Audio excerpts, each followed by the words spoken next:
پانی کی نکاسی ہر جگہ ہو رہی ہے، واسطہ چاہے ہو چاہے پی ڈی ایم اے ہو، سب متحرک ہیں، سب کی چھٹیاں کینسل ہوئی ہیں، اور یہ آج سے نہیں، یہ 4 مہینے سے پلاننگ ہو رہی ہے، اور سی ایم صاحبہ خود اس کو مانیٹر کر رہی ہیں. آپ نے دیکھا بھی ہے کہ وہ خود جاتی ہیں اور وہ اچانک دورے کرتی ہیں، تاکہ اور اس سے پھر یہ ہوتا ہے کہ جتنا بھی آپ کی انتظامیہ ہے وہ ریڈ الرٹ پہ رہتی ہے، کوئی بھی کوتاہی کی گنجائش انہوں نے نہیں چھوڑی ہوئی ہے. تو پنجاب میں الحمدللہ ابھی تک چیزیں جو ہیں بہت حد تک کنٹرولڈ ہیں. آپ کو کہیں بھی ایسا نہیں نظر آئے گا کہ ہر چیز جو ہے وہ معطل ہو گئی ہے اور دنیا پوری جو ہے وہ رک کے ان کے نظام جو ہے وہ سارا جو ہے وہ دھرم برم ہو گیا ہے. جہاں پہ بھی پانی جمع ہوتا ہے فوراً جو ہے اس کو نکاسی اس کی جاتی ہے اور کھولا جاتا ہے راستوں کو اور سڑکوں کو، اور کوئی بھی اگر پھنسا ہو اگر کسی ریلے میں یا کوئی اس طرح سے، تو اس کو فوراً 1122 کے ذریعے اس کو ریسکیو بھی کیا جاتا ہے. ویسے ڈیم کیوں نہیں بنا سکتا میڈم پاکستان آپ کی نظر میں؟ ڈیم بنانا پاکستان کے لیے چیلنج کیوں اتنا بڑا؟ دیکھیں بات ساری یہ ہے کہ ہمارا المیہ یہ ہے کہ جب پاکستان بنا اور پارٹیشن کے بعد انڈیا نے تو ڈیم بنانے پہ زور دیا، تو انہوں نے 5000 سے زیادہ ڈیم، بغلیار ڈیم، فلانا ڈیم، اور انہوں نے ہمارا پانی، ہمارا چناب کا، ہمارا راوی کا پانی جو تھا وہ کم سے وہ ڈیم بنا کے بہت انہوں نے ہمیں نقصان دیا. ہم نے کیا کیا؟ ہم نے سوائے 2-3 بڑے ڈیمز کے، اب کالا باغ ڈیم جو تھا وہ اس کی وجہ، وہ اگر بن جاتا ہمارے سارے انرجی کے کرائسس، ہماری یہ سیلابی کیفیت جو ہے سارے دور ہو جاتے، لیکن ہم نے اس کو متنازع بنا دیا، ہم نے اس کو سیاسی بنا دیا. اب بھاشا ڈیم جو ہے وہ بنانے جا رہے ہیں. آپ بالکل صحیح کہہ رہے ہیں کہ پوری دنیا میں ایک چیز کرتے تھے جا کے جو ڈیم فنڈ کے لیے پیسے جمع کر کے لے کے آئے تھے، اب ہمیں نہیں پتا وہ فنڈ ہے کدھر. بالکل ٹھیک ہے.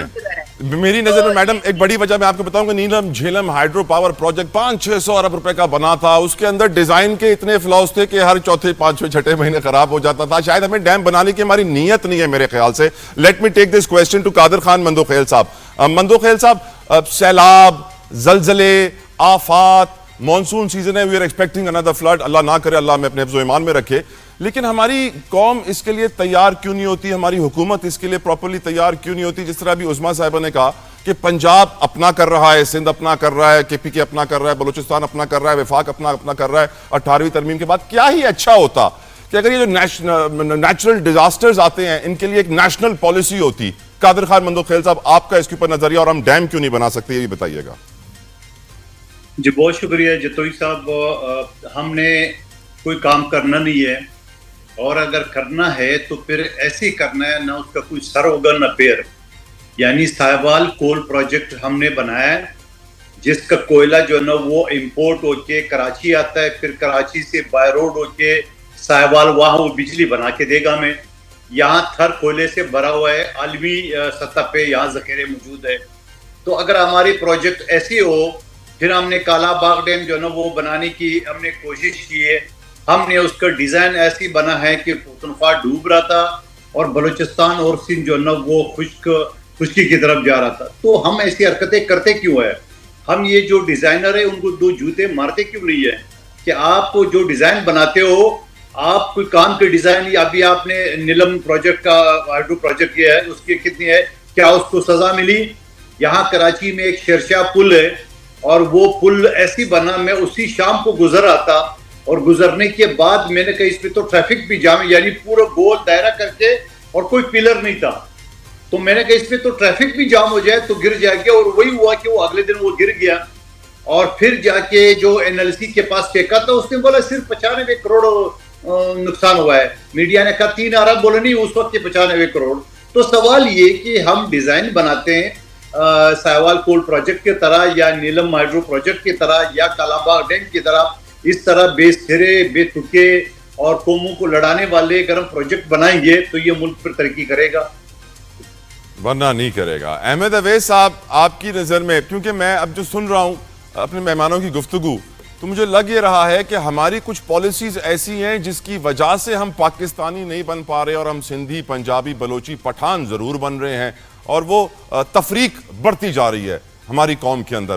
آپ اس کے اوپر تھوڑی روشنی ڈالیے. کیا وجہ ہے کہ پاکستان کے لیے ڈیم بنانا مشکل اور سیلاب کی تیاری کرنا مشکل، باقی سارے کام آسان؟ احمد اویس صاحب، کین یو ہیئر می سر؟ جی عرض کر رہا ہوں. میں آپ کے سامنے عرض یہ کروں گا کہ یہ صورتحال جو ہے یہ ہمیں اصل میں جو جس بات پہ توجہ دینی ہے وہ ہم نہیں دیتے. اس میں تو کوئی شک نہیں ہے کہ نہ ہماری نیشنل لیول پہ کوئی پالیسی ہوتی ہے، نہ پالیسی میں کنسسٹنسی ہوتی ہے. اگر کسی نے بڑا زور لگا کے اور کوئی ایفرٹ کر کے کوئی پالیسی بنائی بھی، اگلی حکومت کا کام سب سے پہلا یہ ہوگا کہ اس پالیسی کو جو ہے نا وہ اسکریچ کر دے. یہ تو غلط بن گئی، نئے سرے سے بناؤ. وہ نئے سرے ہوں گے، نئے ہوتے رہیں گے، لیکن نیٹ ریزلٹ آپ کو زیرو سے مائنس میں جاتا ہوا نظر آئے گا. یہ ہماری کنسسٹنٹ پالیسی ہے، آج سے نہیں، ڈیکیڈز اولڈ ہے. ابھی ممدوح خیل صاحب نے یہ بات بھی کی ہے اور ابھی عظمیٰ کاردار بھی بتا رہی ہیں کہ جو حقیقتاً جو باتیں ہیں، باقی یہ کہہ دینا کہ جی اب فلڈ آ رہا ہے تو ہم چھٹیاں کینسل کر دی ہیں، ہم وہ مانیٹرنگ کر رہے ہیں، دیکھ رہے ہیں. بھائی مانیٹرنگ کر کے دیکھنے سے، چھٹیاں کینسل کرنے سے پانی کے بہاؤ کو تو کوئی نہیں روک سکتا. وہ ایک ریلا تو گزرے گا اور جو کچھ سامنے آئے گا اس کو لے جائے گا ساتھ. پالیسی تو یہ ہوتی ہے کہ آپ نے اس کو پہلے کو بند باندھنا ہے، کچھ آپ نے پہلے تدابیر اپنے کرنی ہے. دیہوں کا پانی تو وہ استعمال کر لیتے ہیں، انہوں نے ڈیم لگا دی. مانسون کی جب باتیں ہوتی ہیں تو وہ ایک دم سے پاکستان میں آتا ہے. ہمیں اس کے پیش نظر ہمیں کوئی یہاں پہ چھوٹے ڈیمز یا لیکس کا یا ریزروائر کا سلسلہ بنانا چاہیے تاکہ ہم ڈراؤٹ کی شکل جب صورتحال پیدا ہو تو اس سے بھی نپٹ لیں. عظمیٰ صاحبہ، I'll come to you. یقیناً وفاقی حکومت کی بھی کچھ ذمہ داری ہے. وفاقی حکومت پی ایم ایل این، آپ جانتی ہیں ہمارے وزیر اعظم شہباز شریف صاحب لیڈ کر رہے ہیں. اب ایسے میں اب سیلابی صورتحال ہے. کیا وفاقی حکومت کو نہیں چاہیے کہ وہ ایک نیشنل ایمرجنسی کے تحت ایسے پروجیکٹس لے کر آئے پی ایس ڈی پی کے اندر جو کہ ان سیلابوں کا پانی سیو کر سکیں؟ ویسے بھی ہم جانتے ہیں کہ سپریم کورٹ سے پیسے تو حکومت کے اکاؤنٹ میں ٹرانسفر ہو رہے ہیں، وہ ڈیم والے پیسے بھی ٹرانسفر ہو گئے ہیں، القادر ٹرسٹ والے کیس بھی ٹرانسفر ہو گئے ہیں. تو ان پیسوں کا استعمال تو کرنا چاہیے شہباز شریف صاحب کو. میڈم یہ ایسے نہیں ہے بات کہ جو فیڈرل حکومت ہے وہ ہاتھ پہ ہاتھ رکھ کے بیٹھی ہوئی ہے. وہاں پہ این ڈی ایم اے ہے اور این ڈی ایم اے کے ساتھ سارے چاروں جو مین صوبے ہیں ان کے اپنے اپنے جو آپ جیسا کہہ سکتے ہیں کہ ان کی جو P D M As, provincial disaster management, ہر صوبے کے اندر ڈیزاسٹر مینجمنٹ، چاہے وہ سندھ کی ہو، چاہے پنجاب کی ہو، کے پی کی ہو، بلوچستان کی ہو، وہ سارے ان کے ساتھ لنکڈ ہیں. پالیسی تو وہیں سے آتی ہے، پالیسی گائیڈ لائنس تو وہیں سے آتی ہیں، لیکن مینجمنٹ اور سارے فنڈز وغیرہ جو ہیں 18ویں ترمیم کے بعد وہ پروونسز کو خود اپنے بروئے کار لانے پڑتے ہیں، ان کو مینجمنٹ خود کرنی پڑتی ہے. ہمارے پی ڈی ایم اے کا یہاں پہ بہت بڑا کنٹرول روم ہے جہاں پہ ہر چیز جو ہے وہ مانیٹر ہو رہی ہے. بالکل پتہ ہوتا ہے کس جگہ کیا سیلابی ریلا ہے، کس جگہ جو ہے کہاں پہ ابھی لوگوں کو مدد کی ضرورت ہے یا کوئی چیز جو ہے وہاں پہ ریسکیو کو پہنچنا ہے. لیکن جو ڈیمز ہے نا وہ تو ایک فیڈرل لیول کی ایک پروجیکٹس ہوتے ہیں اور وہ پورے پاکستان کے لیے ہوتے ہیں. بجلی بھی جو بنتی ہے ان ڈیمز میں، تربیلا میں، مانگلہ میں، ان ساروں میں، وہ پورے پاکستان میں ڈسٹریبیوٹ ہوتی ہے. تو یہ بڑے بڑے ڈیمز جو ہیں، یہ نیلم جیلم ہو گئے، بھاشا ڈیم، یہ جتنے جو ہمارے ہیں وہ پروونسز کے انڈر نہیں آتے ہیں، یہ سارے فیڈرل گورنمنٹ کے انڈر آتے ہیں. تو یہ کوتاہی بھی فیڈرل گورنمنٹ کی ہوئی کہ نئے ڈیمز نہیں بن رہے؟ نہیں، بن تو رہے ہیں. آپ کا بھاشا ڈیم بن رہا ہے، نیلم جیلم جو ہے وہ اس کے تو ہم ساروں نے ٹیکسز بھی دیے ہیں. آپ کو یاد نہیں ہے ہر ایک کے بجلی کے بل میں ٹیکس آتے تھے اور کئی ہم نے سالہ سال اس کے ٹیکس دیے. وہ اگر کوئی آپ کہہ رہے ہیں، میں آپ کے منہ سے سن رہی ہوں کہ اس کے اندر کوئی فلاز رہ گئے، کیونکہ اس میں دیکھو صرف ہمارے نہیں انجینئرز ہوتے ہیں، باہر سے بھی ہم مدد لیتے ہیں. باہر سے بھی لوگ آ کے کئی دفعہ اٹیلینز ہوتے ہیں، کوئی چائنیز ہوتے ہیں، مختلف لوگ ہیں جو کہ آ کے ہمیں مدد کرتے ہیں. لیکن کیا خرابی آئی ہے یہ آئی ایم سوری، مجھے اتنا اس کا بھی علم نہیں ہے. جو بھی آئی ہے اس کو دور کرنا بہرحال بہت بڑی ایک ذمہ داری ہے. بھاشا ڈیم بن رہا ہے اور ابھی تو آپ دیکھیں جو انڈس واٹر ٹریٹی کا جو ایک ہمارے اوپر ایک نئی جو ایک مصیبت انڈیا نے لا کے کھڑی کر دی ہے، ابھی تو وہ چیلنج ہم نے اس کو فائٹ کرنا ہے، ٹوتھ اینڈ نیل فائٹ کرنا ہے، اور الحمدللہ ہم ایک بین الاقوامی سطح پر ہم جیت رہے ہیں، ہمارا نیریٹو بھی جیت رہا ہے، اور وہ بالکل جو جس طرح سے وہ کہہ رہے ہیں نا کہ یک طرفہ یہ ہم انڈس واٹر ٹریٹی ختم کر دیں گے، وہ نہیں کر سکتے ہیں۔ ہم کئی دفعہ تو انٹرنیشنل کورٹ آف جسٹس میں گئے ہیں جہاں پہ یہ ان کی کشن گنگا یہ فلانا یہ جو اس طرح سے ڈیمز بنا دیتے تھے، اس سے ہمیں بڑا نقصان ہوتا تھا۔ بالکل ٹھیک، اور میڈم یہی وجہ ہے کہ ہر پاکستانی کہہ رہا ہے کہ سیلاب سے بھی نقصان ہو رہا ہے، بھارت ہمارا دشمن پانی کی دھمکی دے رہا ہے، ہمیں پانی کا مسئلہ حل کرنا بہت ضروری ہے ہمارے لیے اس وقت، یہ لائف اینڈ ڈیتھ کا میٹر ہے۔ میں چاہوں گا کہ میں بریک پہ جانے سے پہلے میں 1 منٹ احمد اویس صاحب کو دوں، کیونکہ ان کی بات اس وقت کلیئرلی نہیں آئی تھی۔ احمد اویس صاحب میں چاہوں گا اپنی بات کمپلیٹ کریں سر۔ احمد اویس صاحب، کین یو ہیئر می سر؟ جی، میں آپ کو عرض کر رہا تھا اس وقت بھی کہ یہ صورتحال جو ہے ہمیں پریمپٹیو میئر جو ہیں وہ وقت سے پہلے لینے ہوتے ہیں، اور یہ سال کا ڈیکیڈ رول پرابلم ہے۔ ہم ہر دفعہ بات کرتے ہیں، شور مچاتے ہیں اور پھر چپ کر کے بیٹھ جاتے ہیں، کوئی پالیسی نہیں ہوتی، کسی نے کوئی پالیسی کوئی پروجیکٹ جو ہے تو بنایا بھی اپنے ٹینیور میں عمل درآمد نہیں ہوا، اور اگلا آیا تو اس نے اس کو پھینکا اٹھا کر گڈی کی ٹوکری میں، اور پھر نئی چیز میں پھر خرچے شروع ہو گئے، تو خرچے ہو جاتے ہیں لیکن اس سے علاوہ جو ہے کام اس سے آگے نہیں ہوتا۔ اور یہ اتنا سیریس ایشو ہے کہ ہماری کیونکہ پاکستان جو ہے ایگریکلچر بیسڈ کنٹری ہے، میرا سمجھ یہ کہ ہمیں نقصانات جو ہے ہماری شہری آبادی کو نقصان ہوتا ہے، ہمارے لوگوں کے کاروبار کا نقصان ہوتا ہے، ہماری زراعت کے اوپر بھی اس کا بھیانک جو ہے وہ افیکٹ پڑتا ہے۔ کچھ فائدے بھی ہوتے ہیں لیکن جو جتنا نقصان ہے اس کا پیٹ و بیٹ آپ اس کا اندازہ نہیں لگا سکتے۔ لیکن حکومت جو ہے وہ اس کو ڈے ٹو ڈے جو میٹر جس میں ان کے اپنے گین ہو اس سے جب تک فرصت نہیں ملے گی اور نیشنل لیول کے اوپر سیلف لیسلی ڈسپیشنیٹ ہو کے کام کرنے کی عادت نہیں پڑے گی، اور نیشنل ایسٹ کو ایک ایسا ایسٹ سمجھنا کہ جہاں پہ کوئی غلط نظر سے نہ دیکھے نہ ہاتھ مارے اس کے اوپر، تو پھر آپ کی پالیسی بھی اچھی بنے گی، آپ کے کام بھی ٹھیک ہوں گے، اور ہم پاکستان کو بڑی آسانی سے ایک ترقی کے راستے کے اوپر لے جا سکتے ہیں۔ بالکل، لیکن آپ دیکھا کہ ہم آسیلیٹ کرتے رہتے ہیں، ہم ایک سے دوسری حکومت کے درمیان ہم آسیلیٹ کرتے رہتے ہیں، اور اس آسیلیشن کے اندر ہمیں سوائے نقصان کے سوائے کرپشن کا کچھ بھی ملا دینا۔ مجھے بریک کی طرف جانا ہے، ایم ایس صاحب with your permission I take a break سے واپس آئیں گے، ویورز بہت خبر ڈسکس کریں گے۔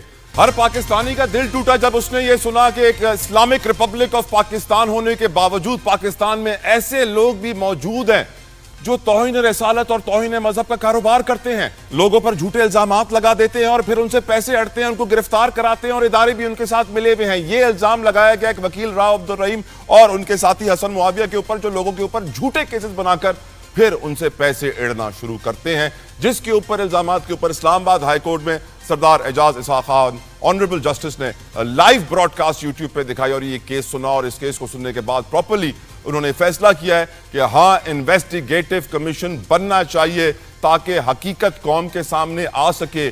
یہ وہ حقیقت ہے جو اس قوم کے سامنے اس لیے آنا میری نظر میں ضروری ہے تاکہ اس قوم کو آئینہ دکھایا جائے، آئینے میں، تاکہ وہ دیکھ سکیں کہ آخر مسئلہ کیا ہے پاکستانی قوم کے ساتھ۔ گفتگو کریں گے، قادر خان مندوخیل صاحب میرے ساتھ موجود ہیں اور ماہر قانون ہیں۔ مندوخیل صاحب، اس کیس کو اس پوری قوم نے لائیو دیکھا اور بڑا افسوس ہوا کہ ہم کہاں چلے گئے ہیں، ہم کس سٹیج پہ آ گئے ہیں، ہم اتنے گندے کیسے ہو سکتے ہیں، لیکن حقیقت ہے اور یہ سب ہم نے دیکھا ہے۔ آپ آج کے اس فیصلے کو کیسے دیکھتے ہیں جو کمیشن بنایا گیا، یہ کتنا امپورٹنٹ تھا؟ پلیز آپ کا لیگل اوپینین سر۔ جتوئی صاحب، یہ اس سے پہلے بھی میرے پاس اس طرح کا کیس آیا تھا کہ ایک خاتون کے ساتھ میری سلام دعا ہوئی ہے، اور پھر سلام دعا کے بعد انہوں نے ویڈیو کال کے ذریعے مجھے قرآن شریف کی بے حرمتی پہ مجبور کیا ہے، اور پھر اس وقت ویڈیو بنا لیے۔ ویڈیو بنانے کے بعد انہوں نے مجھے بلیک میل کرنا شروع کر دیے۔ دراصل میں وہ میاں بیوی خود تھے اور میاں اس کے ساتھ تھا جو اس طرح ویڈیو بنا رہے تھے، اور اس کے بعد اس کو بلیک میل کر کے پیسے بٹورتے تھے یا ویڈیو باہر بیچ کے وہاں سے پیسے بٹورتے تھے۔ اس کے بعد ان کے خلاف کیس ہوا، تو کیس کا صورتحال ایسا تھا کہ میں آپ کو سچی بات بتاؤں کہ میں بھی خوف زدہ ہو گیا کہ اس کیس میں ابھی ہاتھ ڈالا جائے تو کیسے ڈالا جائے، سمجھ میں نہیں آ رہا تھا اس میں، کیونکہ آپ کو پتہ نا کہ ایسے مقدمات بڑے حساس ٹائپ کے ہوتے ہیں اور اس سے تھوڑا سا بندہ جو ہے نا وہ فاصلہ رکھتا ہے. تو میں یہ سمجھ رہا ہوں کہ اس ٹائپ کے کیسز ہے بہت سارے. اور میں آپ کو ایک بات بتاؤں کہ مجھے سپریم کورٹ کا لائسنس صرف اس پوائنٹ پہ ملا جب سابق چیف جسٹس جواد خواجہ صاحب جب وہ کمیٹی کے چیئرمین تھے اور اس وقت ہماری انٹرویو لے رہے تھے، تو اس وقت میرے پاس ایک رپورٹڈ کیس تھا، جو رپورٹڈ ہم اس کو کہتے ہیں جو کتابوں میں آ جاتا ہے PhD وغیرہ میں، اور اس میں ایک بلاسفیمی لاز کے حوالے سے جو کیس تھا میرے پاس اور میں نے لڑا تھا. تو پھر مجھے سپریم کورٹ کے اس جو کمیٹی تھی اس نے پوچھا کہ آپ ہمیں مشورہ دیں کہ ہم کیا کریں. تو پہلے تو میں تھوڑا حیران ہو گیا کہ میں کیا مشورہ دوں گا سپریم کورٹ کو. تو بہرحال انہوں نے جب انسسٹ کیا کہ نہیں جی آپ مشورہ دیں، تو میں نے کہا یہ جو بلاسفیمی لاز ہے یہ وہ ہے جو بہت سارے جو قبضے کرتے ہیں وہ اس ٹائپ کے کیسز اپنے خلاف بنواتے ہیں اور پھر باہر مالک جا کے اپنے لیے سیاسی پناہ لیتے ہیں. تو اس کیس کو اگر شروع سے ایک مثال بنا کے اور ایک SP یا DC لیول پہ کے اوپر اس کیس کو جو نا وہ رجسٹرڈ ہو اور اس کے بعد جا کے سپریم کورٹ اس کو پرسو کر دے آخر وقت تک، ججمنٹ تک، فیصلے تک، تو تب جا کے اس بلا سے، اس ناسور سے ہماری جان چھوٹے گی. نہیں تو اس طرح کیسز زمینوں پہ قبضے بھی ہوتے رہیں گے اور اقلیت جو ہے نا وہ سیاسی پناہ لینے کے لیے اس ٹائپ کے گستاخ کیسز بھی اپنے خلاف بناتے رہیں گے. تو یہ تو بالکل آپ درست فرمائیں کہ اس کا ایک سدباب ہونا چاہیے اور بہت ساری بار مالک سے ان کے لیے باقاعدہ فنڈنگ ہوتی ہے جو اس ٹائپ کے لوگوں کو اپنے جال میں پھنسا کے، خواتین یا لڑکیاں، اور پھر اس ویڈیو بار بیچ کے اور پھر اس کے اوپر وہ پیسے بٹورتے. تو یقیناً ایک بڑا احساس اور مندوخیل صاحب، سردار اعجاز اسحاق خان صاحب وہی ان ججوں میں ہیں جنہوں نے خط و خطابت بھی کی تھی، جس کے بعد خبریں بھی چل رہی تھی کہ حکومت ان کو ہٹانے کے لیے ریفرنس بھی لے کر آئے گی. اس کیس کو پوری قوم نے لائیو دیکھا، آپ کو ان کا کنڈکٹ کیسا لگا سر اس کیس میں؟ دیکھیں میں ایک چیز بتاؤں، کیونکہ خود ایک میرا کیس آلریڈی ایک رپورٹڈ ہو چکا ہے اس بلاسفیمی لاز جس کہتے ہیں اس کو، اور اس کے بعد میں نے خود اس طرح ایک مقدمہ کسی نوجوان کا میرے پاس آیا تھا کہ بھائی اس طرح خاتون نے مجھ سے گستاخی کرائی وغیرہ وغیرہ. تو یہ ایک بڑا اچھا اقدام ہے کیونکہ پاکستان کے اندر غیر ملکی جو عناصر ہے یا کفار جو ہے وہ اس طرح اسلام کے اندر نفرتیں پھیلا کے اور اس طرح گستاخ رسول یا گستاخ قرآن یا اس طرح کی چیزوں پہ ملوث کرتے ہیں اور اپنے لیے ڈالر بٹورتے ہیں. تو یہ ایک فیصلہ بہترین فیصلہ ہے اور اس کو یقیناً مجھے پورے یقین ہے کہ ایک شفاف کمیشن کے ذریعے اس کے انجام تک پہنچنا چاہیے اور ہمیشہ ہمیشہ کے لیے ایسے مقدمات سے جان چھڑانا چاہیے. عظمیٰ کاردار صاحبہ، I know you have a soft corner for this society. جس طرح کے ایشوز ہم اس وقت فیس کر رہے ہیں being Islamic Republic of Pakistan، مجھے تو بڑا یقین نہیں آتا کہ کیا یہ ہمارا ملک پاکستان ہے جہاں پہ یہ کام ہو رہا ہے، کیونکہ اس بلاسفیمی بزنس گینگ کے ساتھ ایک مرڈر بھی کنیکٹ کیا جا رہا ہے عبداللہ شاہ کا، اور مرڈر بھی ایسے کہ سر دھڑ سے الگ کر دیا، ہاتھ پیر کاٹ دیے گئے، ظلم اور بربریت کی انتہائیں. مطلب کیا بتاؤں میں آپ کو عظمیٰ صاحبہ. اب کمیشن انویسٹیگیشن کرے گا بٹ سیڈلی اس انویسٹیگیشن کو شروع کرنے کے لیے بھی متاثرین کو سامنے آنا پڑا. حکومت نے خود سے کچھ نہیں کیا، بہت ساری رپورٹس انوالو نظر آ رہی ہیں، بہت سارے شکوک و شبہات ہیں، اور یہ سب لائیو ہم نے دیکھا ہے یوٹیوب پہ سارا کیس، جس کے بعد سردار صاحب نے یہ فیصلہ کیا کہ اس کے اوپر کمیشن بنے.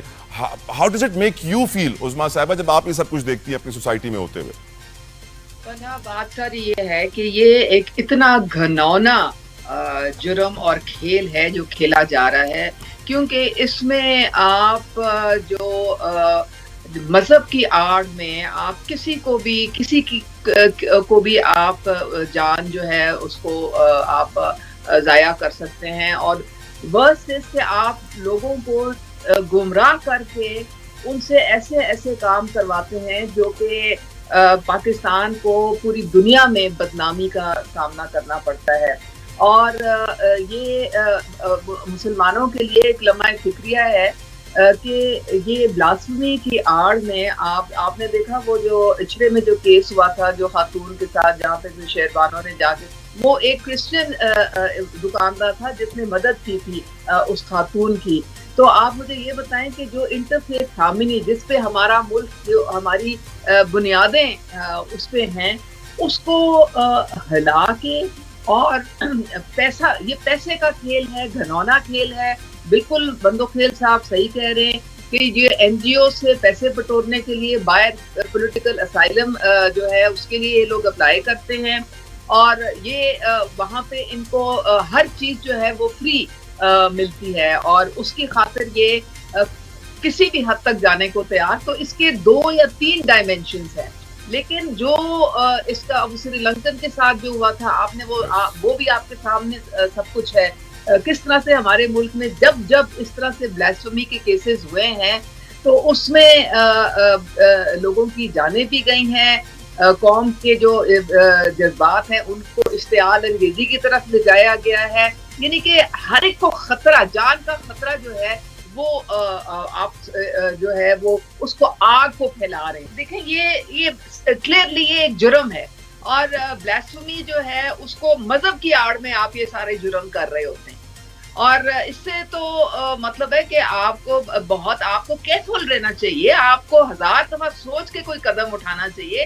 تو میرے خیال میں ہمارے جو جسٹس ہیں اسلام آباد ہائی کورٹ کے، میں تو دل سے ان کے لیے دعا نکل رہی ہے. میں سلام پیش کرتا ہوں سردار اعجاز اسحاق خان کو. جوڈیشل کمیشن بنایا ہے، اس کے سارے جتنے بھی زاویے ہیں جو ابھی آپ کے پروگرام میں ڈسکس ہوئے ہیں، ان سب کو بیٹھ کے اس کا دوبارہ تجزیہ کرنا، اور اس کی انکوائری کرنی، اور پھر یہ دیکھنا کہ یہ کہاں اس کو غلط استعمال کیا جا رہا ہے، اور کہاں اس کا سدباب کس طریقے سے ہو سکتا ہے، کون اس میں اس جرم میں شریک ہے. میڈم آپ پرسنل انٹرسٹ لیں، آپ پلیز مریم نواز صاحبہ سے کہیے، میں ریکویسٹ کرتا ہوں کہ وہ پرسنل انٹرسٹ لیں اس کے اندر. شہباز شریف صاحب سے کہیے کہ وہ پرسنل انٹرسٹ لیں. یہ معاملہ کوئی چھوٹا معاملہ تو نہیں ہے نا میڈم؟ نہیں بالکل سوال ہی پیدا نہیں ہوتا ہے جی.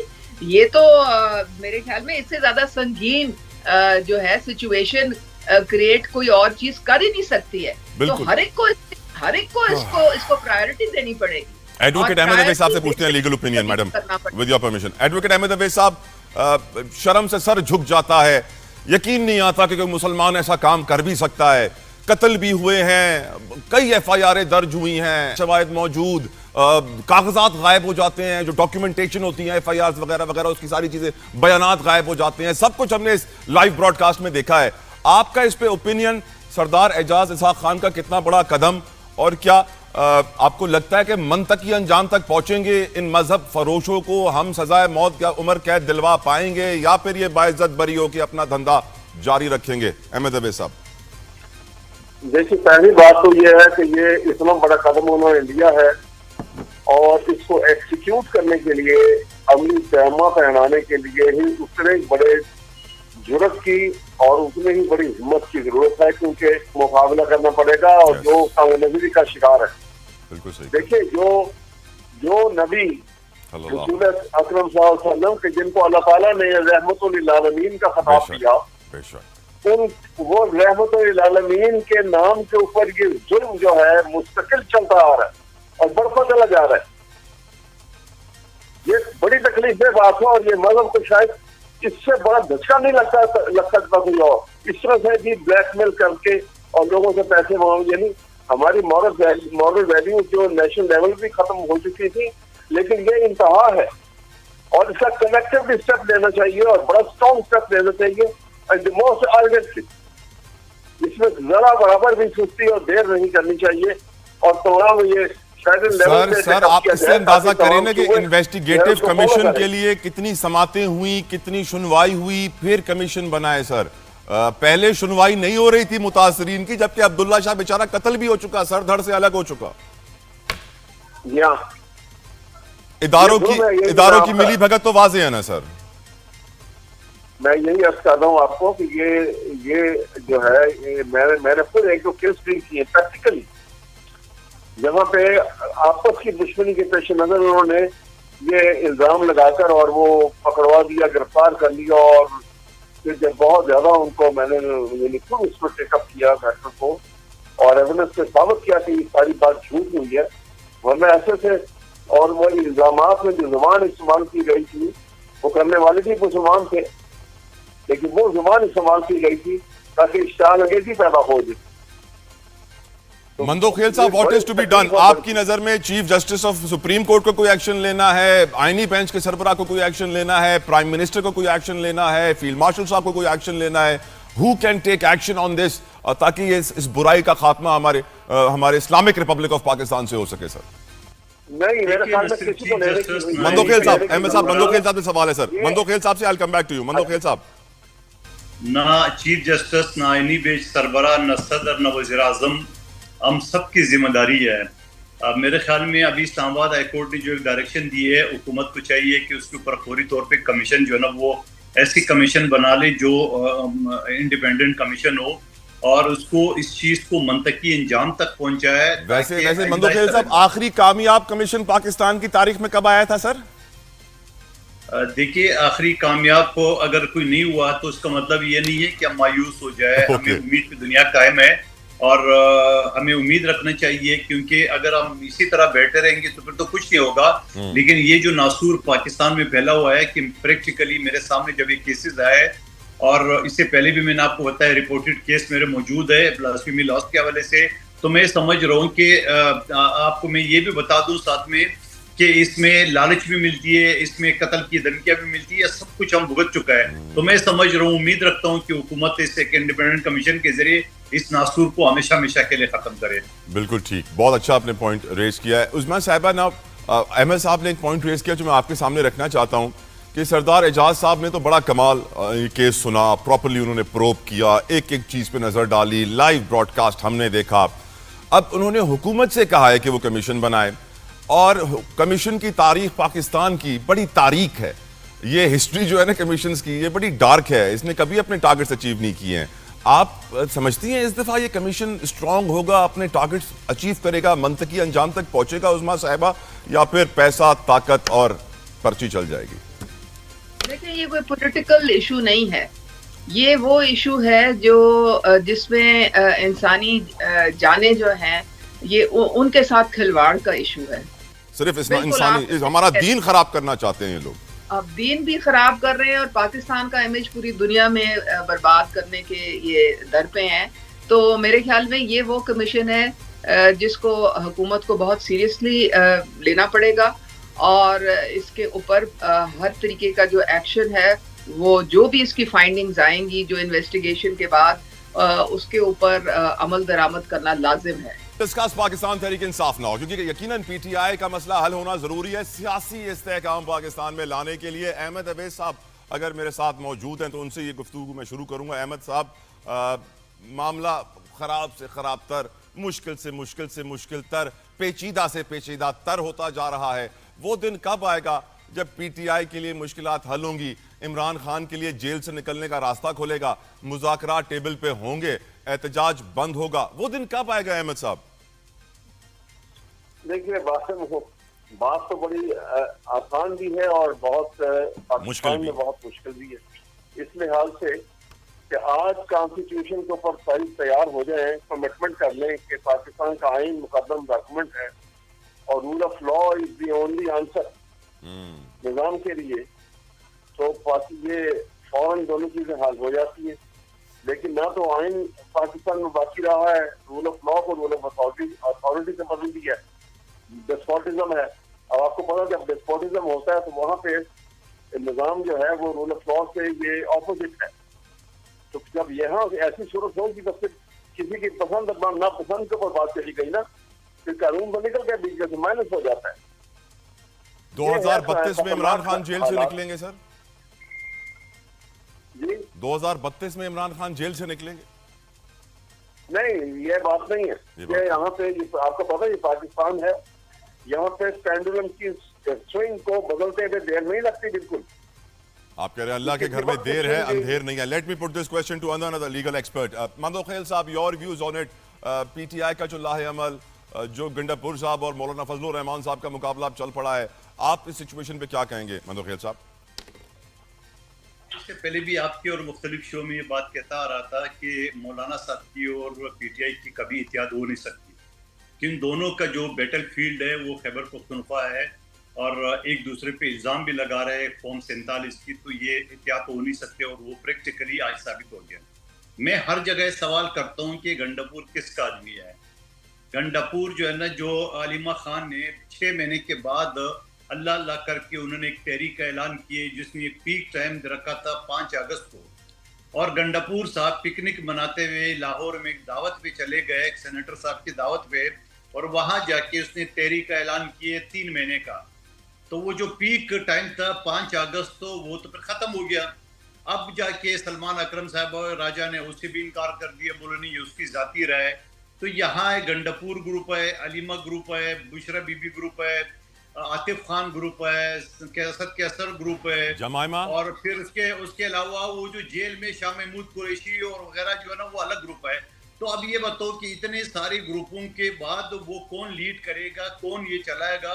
گرانڈ اپوزیشن بناتے بناتے وہ اپنی پارٹی کے 75 ٹکڑے ہو گئے. تو میں یہ سمجھ رہا ہوں کہ یہ خام خیالوں کا ہے. احمد اویس صاحب ایک اچھے وکیل ہے، اور ان کی وکلا کو یہ چاہیے، لطیف کوسا صاحب اچھے وکیل ہیں، ان کو چاہیے کہ جو الزامات عمران خان صاحب کے اوپر ہے وہ عدالتوں میں ثابت کر دے، ایویڈنس کے ذریعے اس کو باہر نکالے.